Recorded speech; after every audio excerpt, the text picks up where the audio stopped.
Thanks for joining us for Eye on New Mexico. I'm Spencer Schott. Now this week, many kids went back to school, so we're taking a deep dive into our state's education system. We sit down with our Public Education Secretary, Dr. Arsenio Romero, but first let's talk about the latest findings from the Kids Count report. Here's the bad news, and keep in mind this data comes from 2021. Reading and math proficiency are both far below the national averages. 79% of fourth graders are not proficient in reading, 87% of 8th graders are not proficient in math, and nearly a quarter of New Mexican students are not graduating school on time. Now, on the positive side, the number of children in poverty is declining, graduation rates are improving, and the teen birth rate is also declining. Now, the executive director of New Mexico Voices for Children, Amber Wallen, says New Mexico is improving faster than any other state, but the problem with rebuilding is we're so far behind, it's hard to see those improvements in the rankings. I think it's most important to measure ourselves against ourselves. In long term, we're actually seeing some educational improvements in most educator indicators that we track. And so one of the most dramatic ones is that the share of high school students not graduating on time has actually improved by nearly 40% over the past decade. Now this week, New Mexico Public Education Secretary Dr. Arsenio Romero spoke with Tessa Mentes about the results of this report, and here's what he had to say. So let's jump right into the conversation with Secretary Romero. Again, thank you for spending some time with us tonight. So close to the school year beginning at that. Tessa, yes, thank you for having me here today. Yeah. This is a great day. You see schools opening up for the first day across New Mexico. Yeah. It's just a special day, and thank you for having me here Absolutely. today. And we went over all of that data. It can be overwhelming. You know, I've got 2 kiddos in elementary school. I've got a husband who's a public school teacher. And we know that parents, families in general, can be really frustrated when you hear those discouraging statistics year after year where we're last or we're very close to last. We know improvements are happening in the long term. We hear all the time, change and success takes time. But for parents who want to maybe see more of a short-term improvement, or those parents who may have kids ready to graduate in the next few years, they don't have as much time. What are we doing in the short term?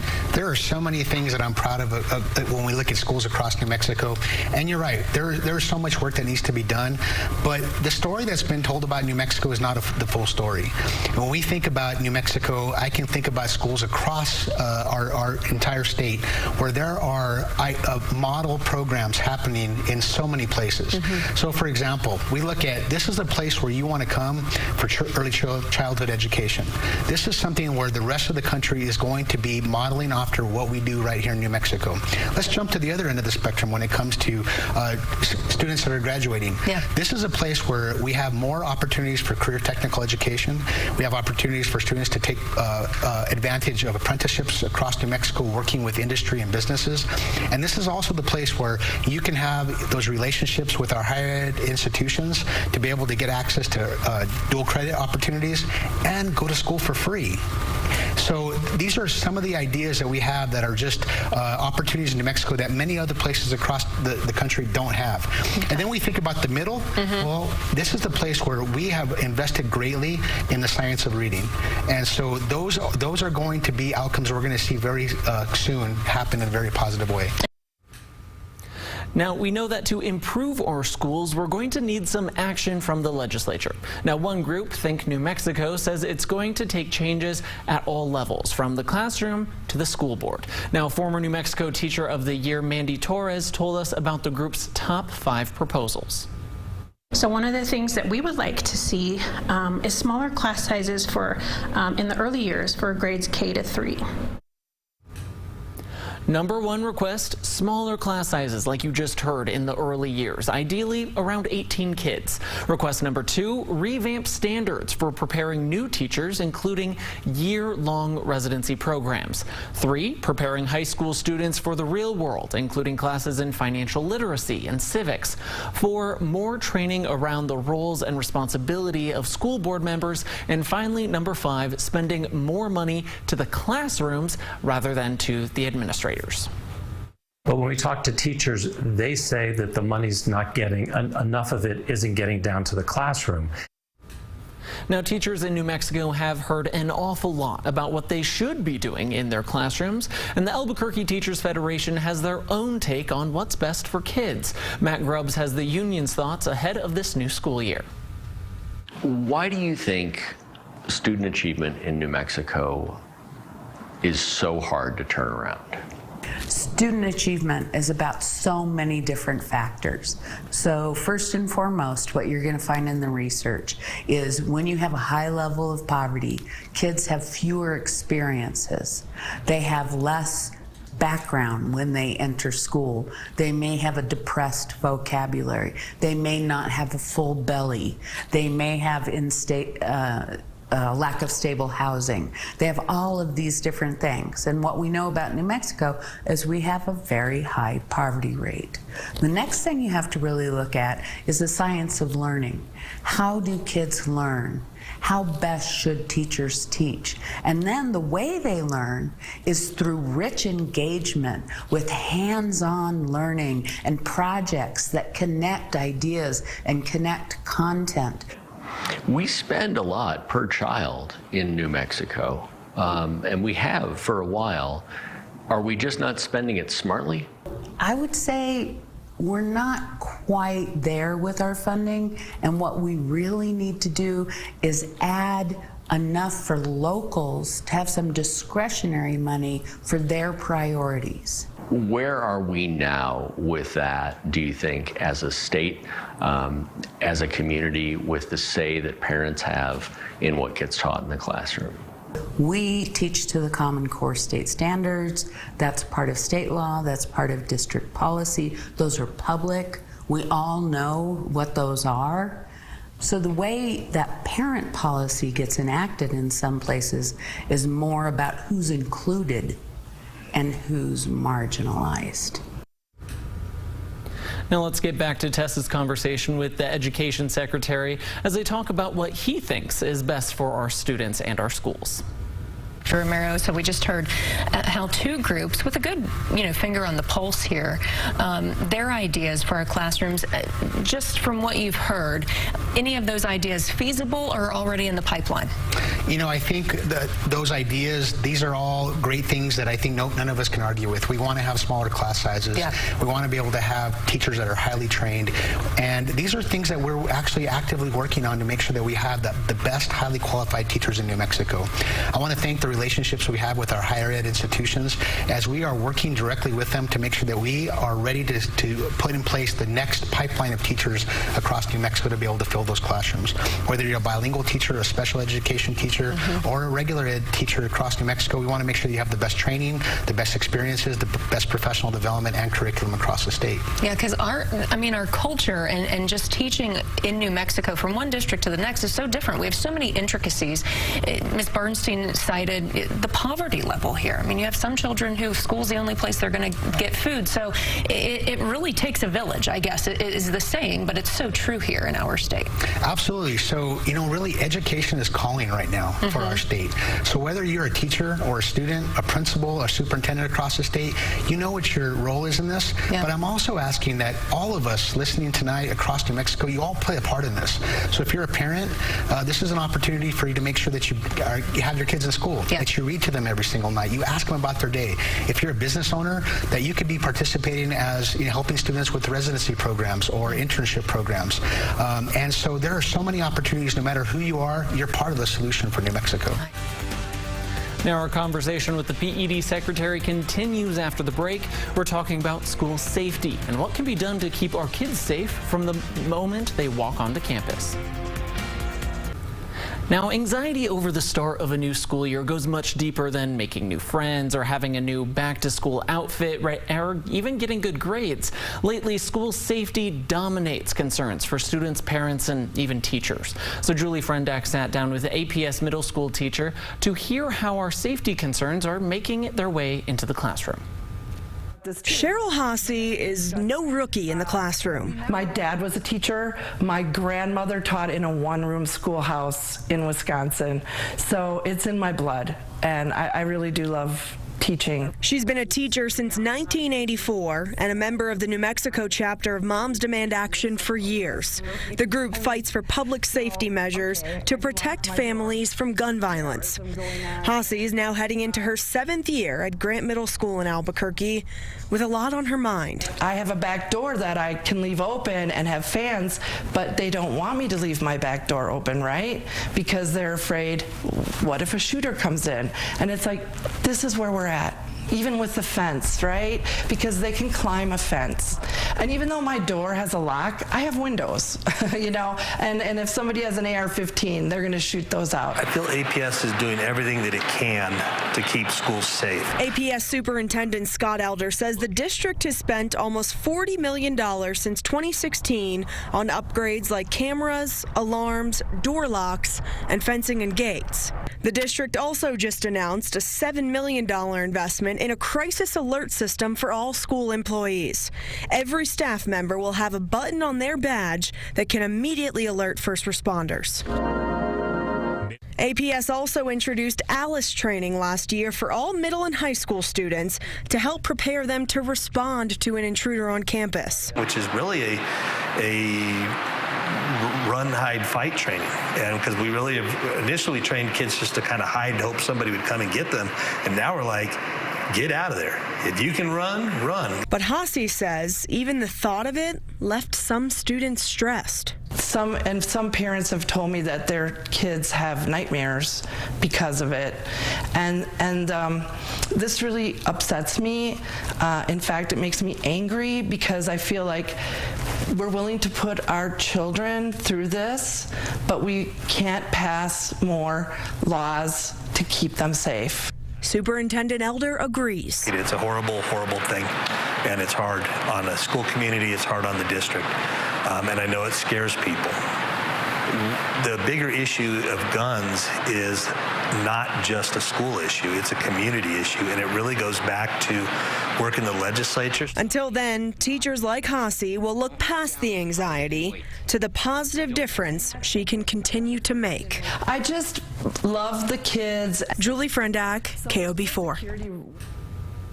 Now, some metro schools are using new technology to improve emergency responses. Felice Romero shows us how one new tool used by Rio Rancho Public Schools they're rolling out will screen everyone who walks into the door.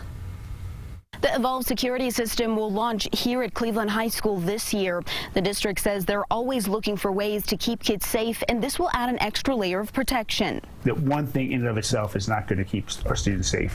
You know, it's everything. The new security system making its way to Rio Rancho Public Schools is all about keeping weapons out. The Evolved Concealed Weapon Detection Scanner is essentially an antenna and a receiver that people can walk through, and it's a touchless system of determining if they are concealing a dangerous weapon.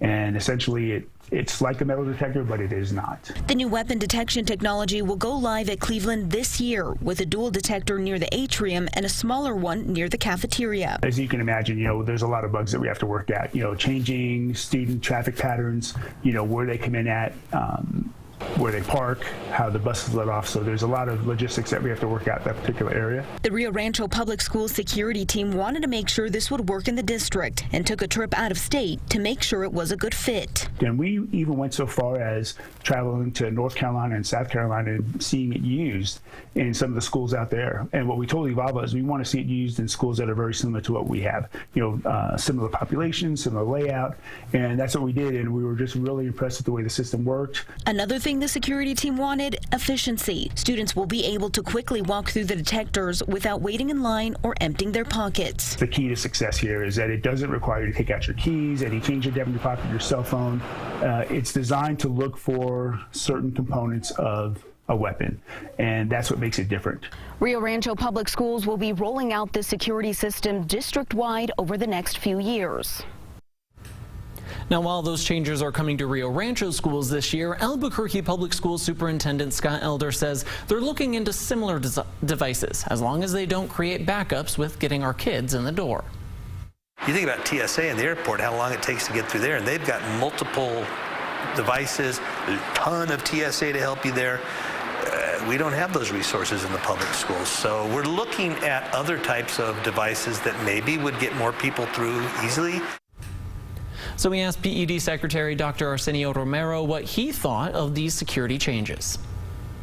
And again, we have PED Secretary Dr. Arsenio Romero joining us tonight. And so, Dr. Romero, I mean, this is perhaps the top concern for all parents, regardless of various walks of life, taking your kids to school, hoping and praying that you're there to pick them up when the school day's over. We've seen what districts are doing on their own. What is the state doing, or what conversations are you all having at the state level regarding campus safety, school safety? Absolutely. You know, I'm a parent myself. I have 4 kids. They've all gone through the public school system, and that's something I expect as a parent, is for my children to be safe. Yeah. And it is a safe place to be. This is a place where you have your friends, you have trusted adults there. This is where you have the meals, you have a safe environment. And when we think about what schools are doing, they are doing all the right things. They have multiple layers to be able to make sure schools are safe. So one of these ideas isn't the solution. It's multiple layers to be able to do that. At the state level, I want to thank our legislators, thank our governor. They have been able to really allocate millions to make sure our schools are safe. And so that's what we're going to continue to do. The other part I just want to bring up, though, also is that it's so important for us to make sure that students have the support when it comes to their mental health, mental wellness, and access to those adults to be able to help them through those traumas. So all those are part of those layers to make sure that our schools continue to be safe places. Help them through traumas, and then hopefully prevent any future traumas as well. It's all connected. Dr. Romero, thank you so much for joining us. A new school year kicking off, and we will be in touch to make sure the year's going well. Thank you so much for being here. Exciting. I can't wait to be back and show off some of the wonderful things happening across New Mexico. That sounds good to us. Thank you so much.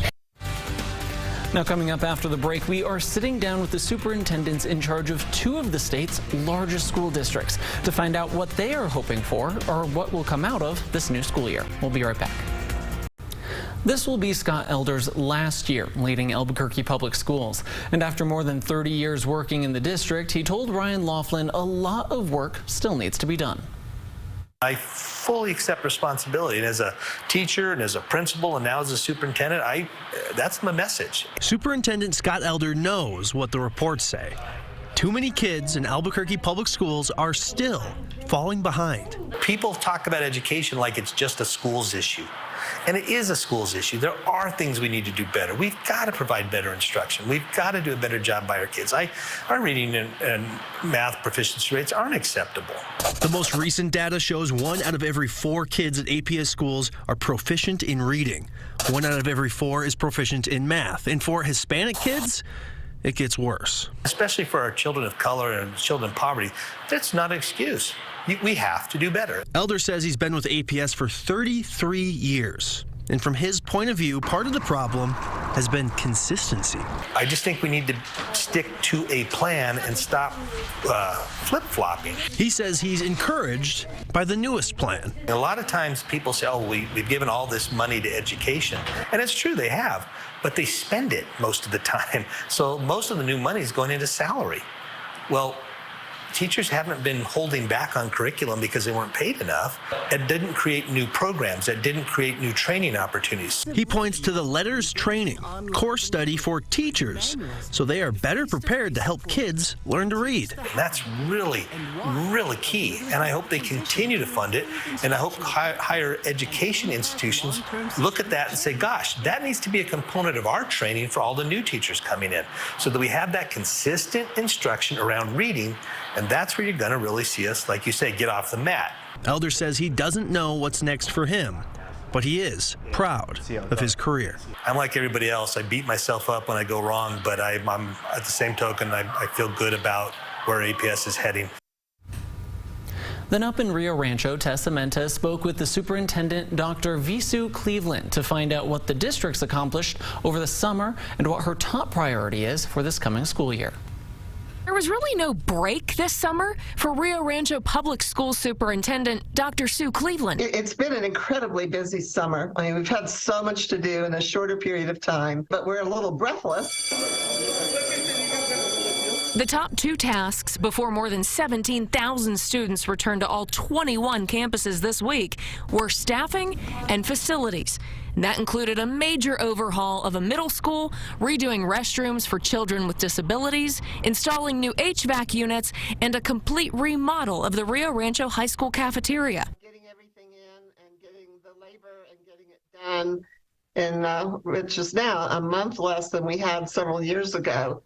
It's really, it's really challenging. But the staffing situation is perhaps the best it's been in a very long time for Rio Rancho Public Schools. Dr. Cleveland says a larger, more qualified applicant pool has put them in a very encouraging position. We're hoping for the first time in over a decade to be fully staffed in general ed. And, there's really not anything you can give a child, nothing, all the programs, all the things that we have, that is more important than that highly qualified teacher. Focusing on quality teachers is what Dr. Cleveland says the district has prioritized moving forward. She says recent raises at the state level, along with the University of New Mexico's teacher residency program, has the district welcoming 140 new teachers this year. But there are still concerns for RRPS. Dr. Cleveland says improving attendance is a district-wide goal, especially in this post-pandemic era. She's focusing on strengthening the bridge between school and home. Certainly our parents have been a huge factor in our district's success because they've supported our schools and their children. And we hope they will continue to do that because it makes all the difference in the world when parents value education and support it.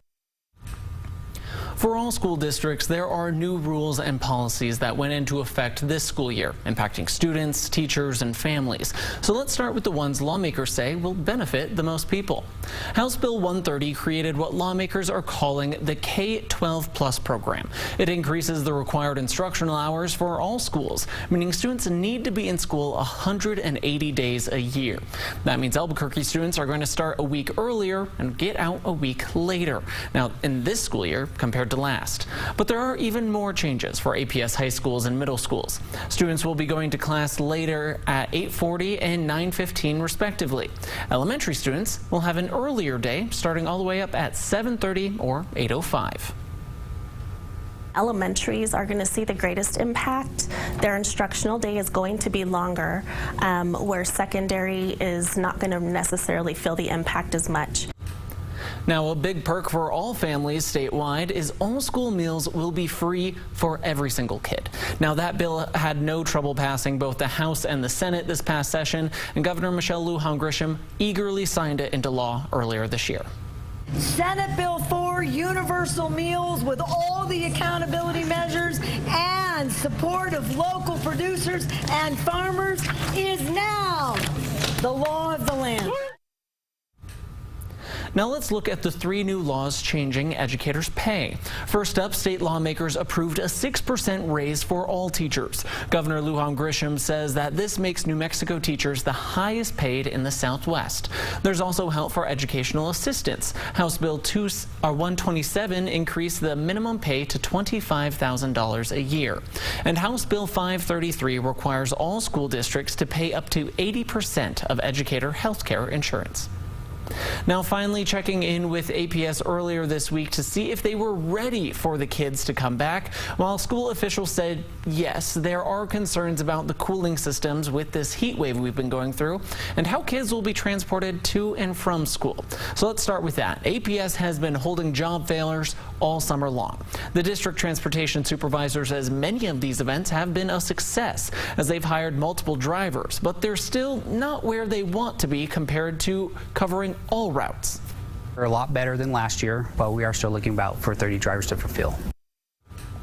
Now, parents asked us a couple weeks ago how school ACs would be working with this prolonged heat wave. And we got this email from a teacher on Monday saying, "I'm sitting at my desk at Manzano High School with no cooling. My office is over 82 degrees. APS officials told us they know of these HVAC issues and it's on their radar. They were all mechanical, so what works today a motor may burn out because we're running systems much longer right now than we ever have because it's so hot. Now we'll continue to cover the school year as it goes on, but in the meantime, thanks for watching. And remember, we'll be back next weekend with an all-new Eye on New Mexico.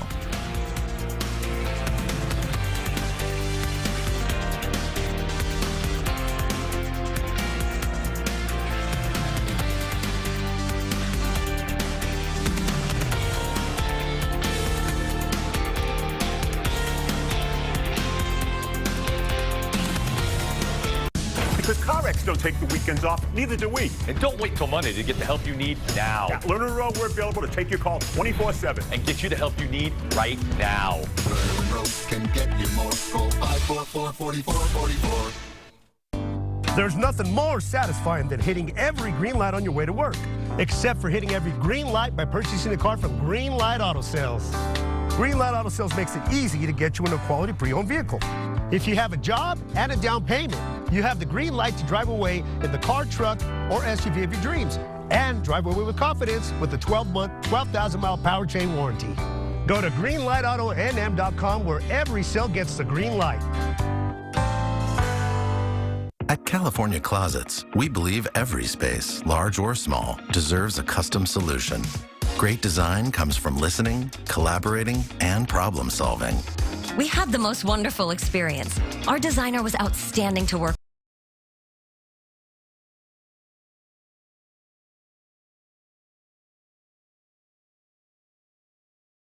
with. Radars are up, with the unwanted bugs a perpetual summer nuisance. And for your help this morning, the FDA could soon approve the first ever pill to treat postpartum depression. It's a condition that affects 500,000 moms a year. Symptoms include crying more than usual, feeling numb or disconnected from your baby, or worrying that you might even hurt your baby. Now the FDA is expected to make a decision by today on a new drug called zuranolone. Now that offers new hope. It is so important that we have treatments that can act quickly.